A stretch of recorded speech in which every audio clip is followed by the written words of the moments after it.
Council, thanks for coming back on time. We will end our recess and we will begin the public hearing forum.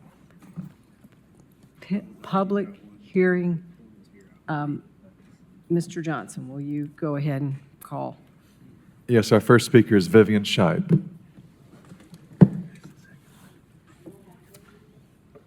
Yes.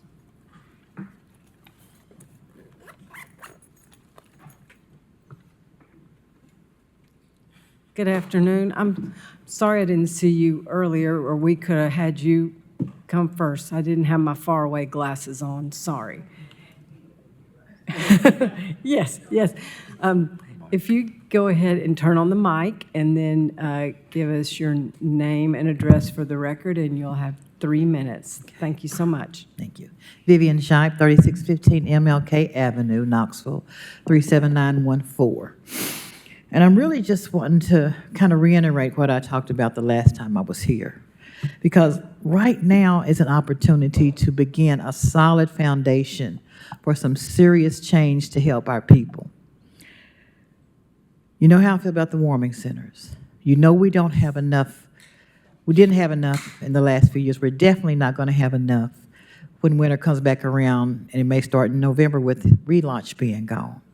And I just need to ask you, as you all study the document that's been created, that we start looking at, let's put some more money in there right now. We don't need 161 people passing away when it's something that we can really do something about.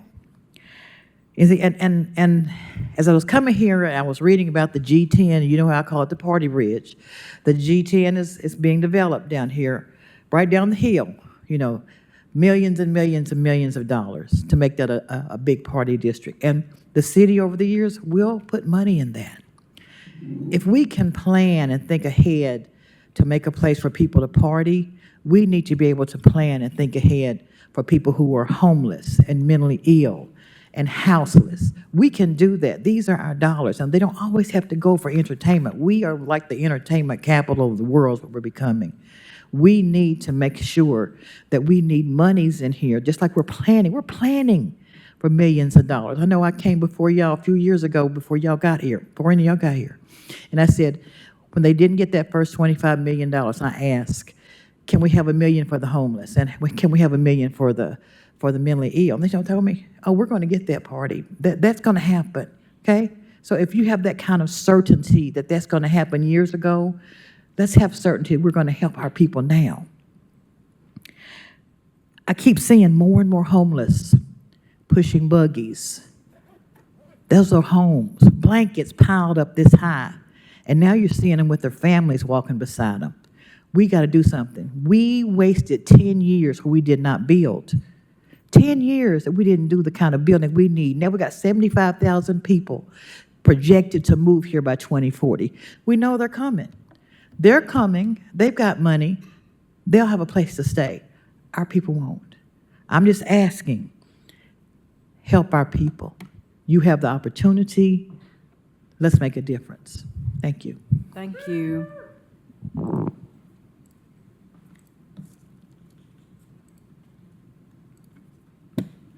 The next speaker is Caitlin Southall.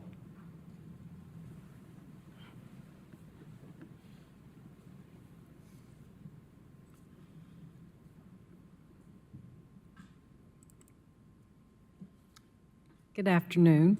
If you'll state your name and address for the record, and you'll have up to 3 minutes. Thank you. Caitlin Southall, 1018 East Churchwell Avenue, 37917.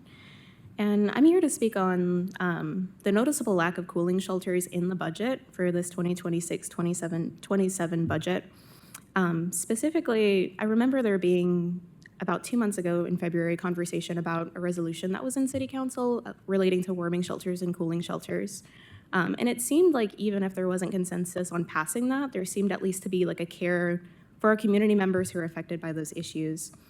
So it was disheartening to not see that, although that is consistent for budgets in the past.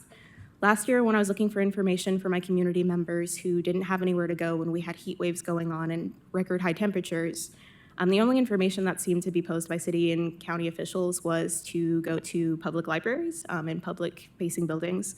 But I don't feel like those, our public libraries are set up in a way that is really going to be able to handle what I see as what's going to be a crisis this year, not just for our homeless community members, but for our working poor. With so many rising costs relating to food security, to gas especially right now, I foresee a lot of our community members deciding to not cut on their air condition at all and trying to seek out places they can go. And that our libraries are already at capacity in that sense. I'm a student right now. I'm frequenting multiple libraries. The one closest to my home is typically not accessible to me because it's always at capacity. And so the idea of us sending folks who are looking for refuge for health concerns during those temperatures, it's concerning to me that there's not a concerted effort for that. It was Vestal United Methodist Church last year who pulled together their own cooling shelters during that time. Those were very successful, and they had a lot of community members come out for that. But they did have to scramble to pull together resources as well as volunteers. I feel like it would be very easy and very minuscule in terms of cost to just add additional funding specifically for cooling shelter methods. I feel like especially right now, seeing as we haven't done that in the city of Knoxville before, this could be setting a standard of figuring out exactly what that would look like before we end up in a crisis, which I feel like we're kind of leading into.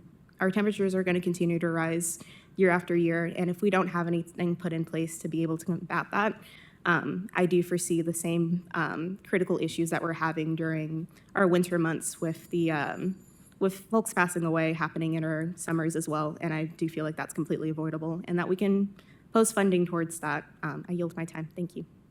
Thank you. Vice Mayor, that's the end of the list of speakers.